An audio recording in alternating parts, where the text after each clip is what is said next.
Okay, the last video for tonight, although not the last learning objective, is learning objective 10.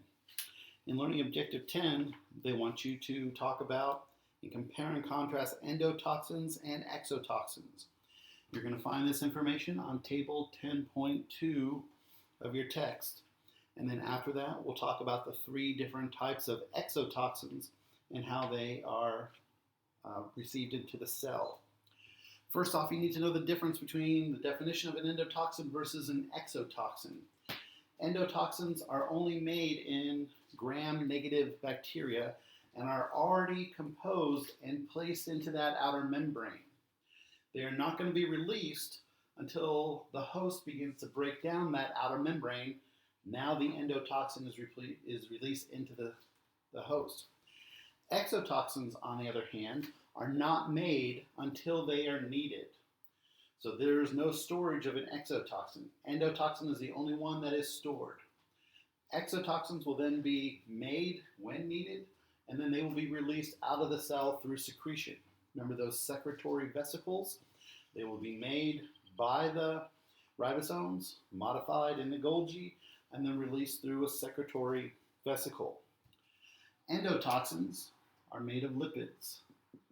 Remember, LPS is lipopolysaccharide, so it's a combination of lipid and carbohydrate.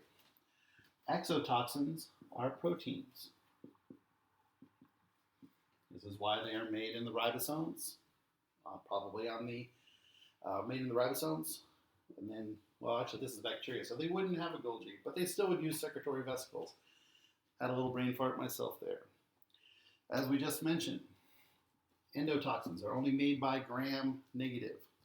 However, exotoxins can be made by both. So that's a double whammy of gram-negative bacteria.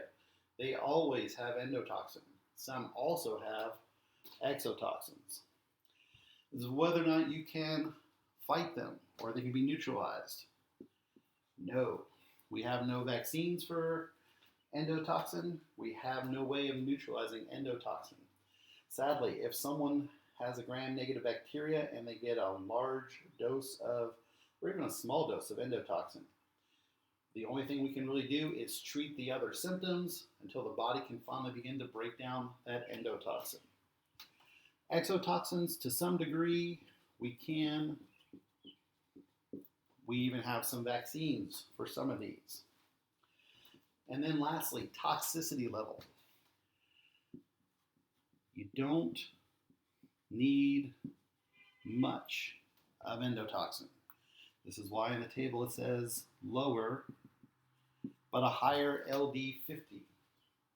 So that means you don't need a whole lot to really hurt or kill a host. Exotoxins, typically you need a much higher dose. Typically, people are not as likely to die from an exotoxin as from an endotoxin. But even a little bit of endotoxin will cause a huge immune system response. And so it has a very good chance of killing someone, not so much from the endotoxin, but typically from the response to the endotoxin. So there's a good comparison. That would also make a good, moderately answerable question, because there are many things there that are the same, and there are many things there that are different. So the last part of this learning objective asks you to talk about and be able to discuss the three different types of exotoxins, which ironically are called exotoxins. Type 1, type 2, and type 3. So you can see in the figure that you can see type 1, type 2, and type 3 exotoxins. So in type 1, or one of the things you can ask about all of these, do they enter the cell? Type 1 does not enter the cell. Type 2 and type 3 do enter the cell. So if you have a type 1 toxin, it will find a receptor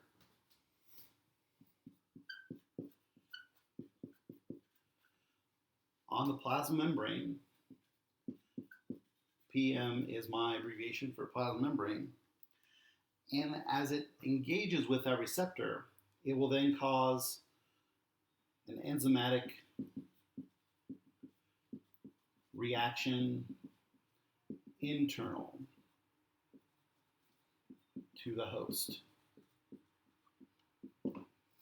So it never actually enters the host. The receptor just turns on a key that will then cause a problem inside of the host.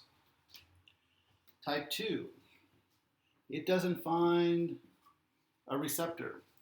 Type 2, as you can see there, begins to break down the plasma membrane.